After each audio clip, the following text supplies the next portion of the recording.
Take a look now inside the United Nations, where leaders from around the world are coming to New York City for the 80th session of the United Nations General Assembly. This includes President Trump, who will be speaking to the group a little bit later on today. Joining us now is NBC Washington correspondent Alice Barr. And Alice, you have some breaking news on a plot uncovered by the Secret Service ahead of the assembly? Yeah, NBC News has confirmed from 3 sources with the United States Secret Service and with the Department of Homeland Security that there was a plot to disrupt cell phone service at the UNGA, the United Nations General Assembly, and that investigators discovered 300 SIM servers and more than 100,000 SIM cards capable of carrying out, quote, nefarious telecommunication attacks, and that they're now working through every call, every text, every search made on those SIM cards to try to track exactly who's behind this plot.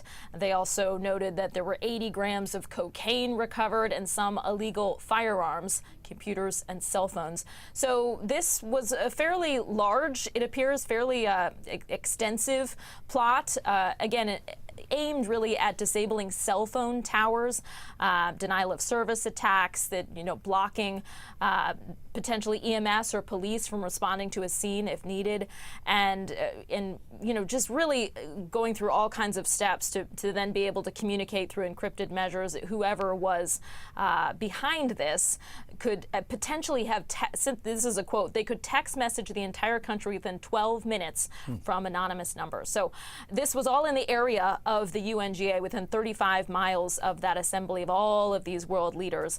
And, remarkable that this was detected in time, and clearly still an investigation underway. Yeah, much glad they caught that at least. All right, as we said, the president is expected to address the UN General Assembly today. Any idea on what his remarks will be today?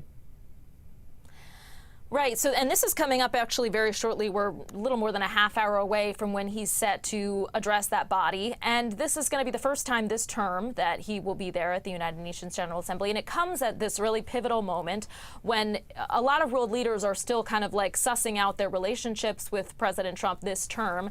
And of course, there's just a full plate, particularly looking at foreign conflicts, to be addressed. And going along with that, there's the fact that now several key U.S. allies, top U.S. allies, the UK, France, Canada, Australia, have gone ahead and moved toward recognizing a Palestinian state formally. France organizing kind of an event to urge more people to get on board yesterday.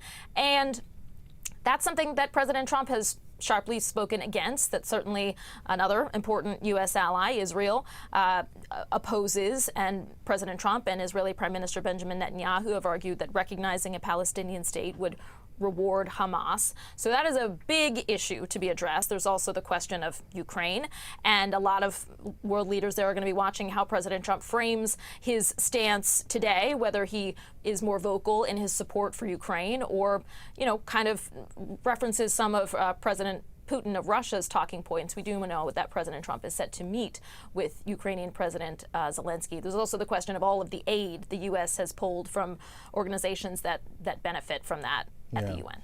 So, Alice, you mentioned the turbulent time, and he's going to be standing here speaking in front of these leaders. How high of stakes is his appearance before these world leaders?